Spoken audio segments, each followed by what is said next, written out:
दोस्तों, क्या आपको पता है कि महाभारत के युद्ध में कौरवों की हार क्यों हुई थी और पांडवों की जीत क्यों हुई थी? तो आइए दोस्तों, आज की इस वीडियो में हम आपको बताएंगे कि पांडवों की जीत किस कारण हुई थी। क्योंकि दोस्तों, युद्ध से पहले दुर्योधन ने एक गलती की थी, जिसकी वजह से कौरवों की हार हुई और पांडवों की जीत हुई थी। तो आइए दोस्तों, दुर्योधन की इस गलती के बारे में जानते हैं। यह घटना तब की है जब दुर्योधन और अर्जुन श्री कृष्ण से मदद मांगने पहुंचे।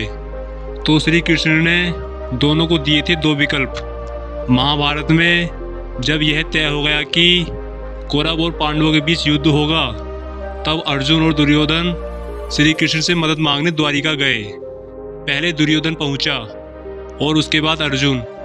उस समय श्री कृष्ण सो रहे थे, इसलिए दोनों उनके जागने की प्रतीक्षा करने लगे।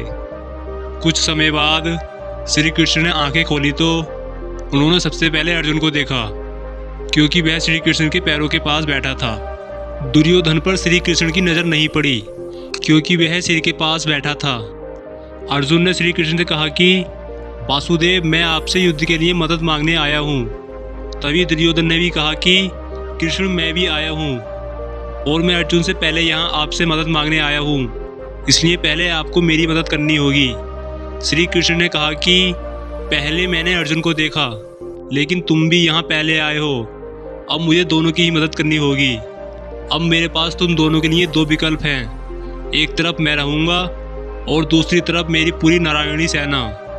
तुम दोनों तय कर लो कि किसे क्या चाहिए, लेकिन ध्यान रहे, मैं युद्ध में शस्त्र नहीं उठाऊँगा। अर्जुन ने कहा कि मुझे तो आपका साथ चाहिए। ये सुनते ही दुर्योधन प्रसन्न हो गया, क्योंकि उसे नारायणी सेना चाहिए थी। उस समय नारायणी सेना सबसे घातक सेना मानी जाती थी। श्री कृष्ण ने दोनों की इच्छा अनुसार मदद करने की सहमति दे दी। इस प्रसंग में दुर्योधन ने सबसे बड़ी गलती कर दी।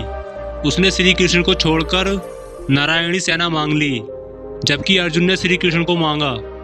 अर्जुन यह जानता था कि जहां भगवान होंगे जीत वहीं होगी, जबकि दुर्योधन यह बात नहीं समझ सका। युद्ध में समय समय पर श्री कृष्ण ने पांडवों की रक्षा की। दुर्योधन की इसी गलती की वजह से कौरवों की हार हुई और पांडवों ने महाभारत का युद्ध जीतकर हस्तिनापुर को वापस अपना बना लिया। दोस्तों, यह जानकारी आपको कैसी लगी हमें कमेंट बॉक्स में बताएं और कमेंट बॉक्स में राधे राधे लिखना ना भूलें। बोलो राधे राधे।